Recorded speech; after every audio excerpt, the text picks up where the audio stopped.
lahayd dhinaca siyaasadda, hadday noqon lahayd dhinaca amniga, hadday noqon lahayd dhinaca arrimaha bulshada sida waxbarashada iyo caafimaadka,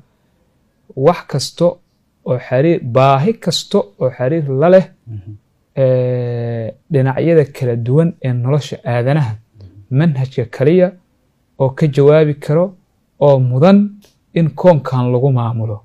yaa loola jeedaa shareecada. markaan ka gudubno maxaa loola jeedaa shareecada oo aan u dhaadhacno waa maxay mabda'a sarreynta shareecada. sarreynta shareecada waxaa loola jeedaa in xeerkaasi hadda aan qeexnay, sharcigaasi hadda aan qeexnay oo ah midka kaliya ee mudan in koonkan lagu maamulo, in uu noqdo midka ka sarreeya wax kasto, midka ka sarreeya dadka,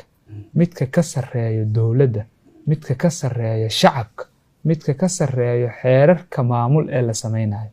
sidan og